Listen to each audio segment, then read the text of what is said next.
People of God, prayer is an important aspect of Christian life.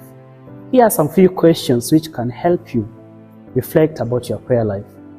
Do you usually experience difficulties in your prayer life? Do you usually find it hard to experience God in your life, especially those moments of difficulty?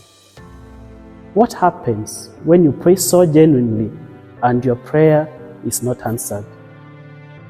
The reason why we have saints as our models is because they have, in their concrete situation, they have experienced what we often experience in our life. And through that, they found a way of rising above life's challenges. In this case, St. Therese of the Child Jesus, in our experience of the transformative power of prayer, comes to our aid.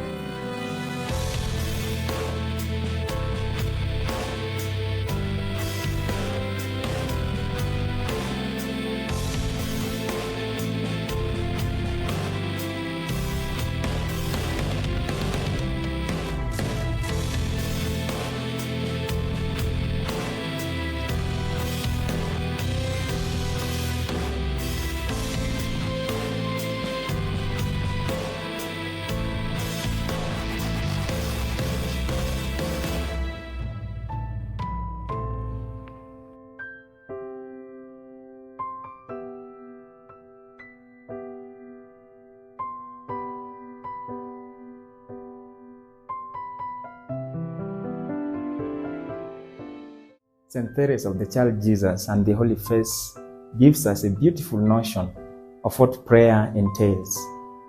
She states that prayer is an aspiration of the heart. It's a simple glance directed towards heaven. It's a cry of gratitude and love in the midst of trials as well as joy.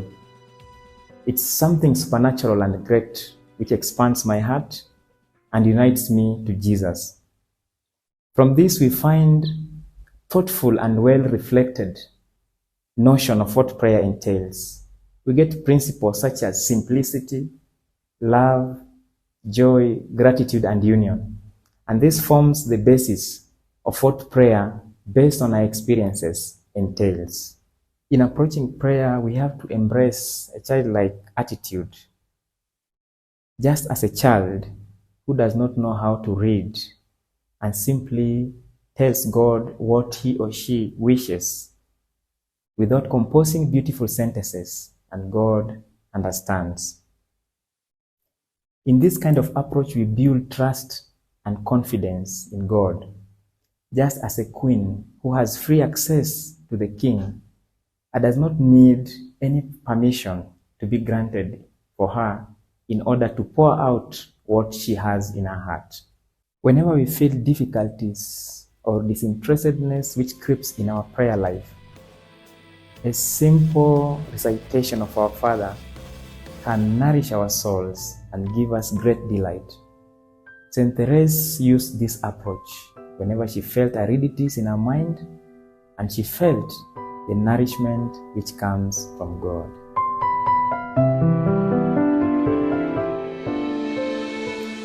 In our experiences, especially those between the years 1883 to 1886, when she was appointed to be an angel over her companions in the novitiate, the novices identified that St. Therese almost knew everything, and they wondered where she got the answers to all that which they asked her.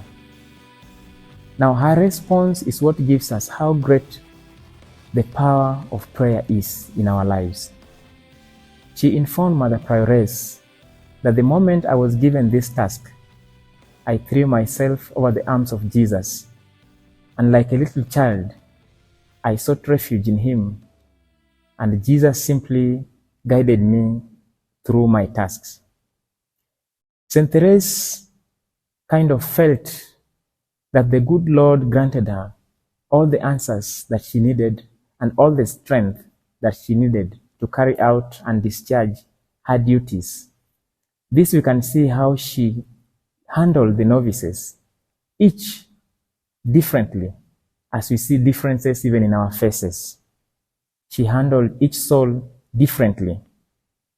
and she understood that it was impossible for her to carry out these duties by herself, but trusting in the hands of Jesus.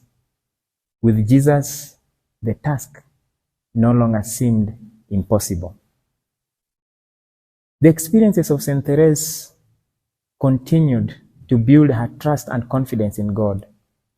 In the chapel, an elderly sister by the name Sister Pierre was placed in front of her, and it meant that the infirmarians, 10 minutes before 6, were to take the sister to the refectory to have her meals before her medications and earlier resting to bed.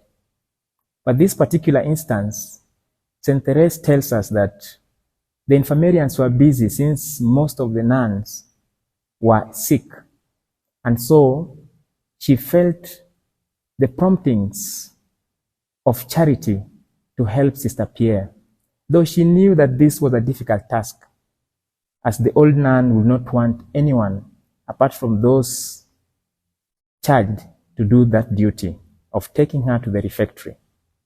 But through prayer, St. Therese tells us she was able, though with a little resistance, to carry out these duties. With her companions, St. Therese gives us or points to us how powerful prayer helped her. One day at the laundry, her fellow companion splashed water from a dirty handkerchief to her.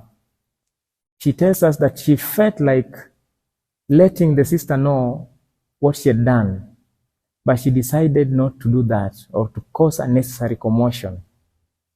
From this, we can see St. Therese, who has understood how charity can do wonders in our lives. The zeal of a Carmelite is to embrace the whole world with prayer. Brothers and sisters, prayer is not the end. It is a mean towards an end. So what is this end? Jesus in the Gospel tells us that a tree is known by its fruit. The fruit, the end of prayer, is to be in union with God.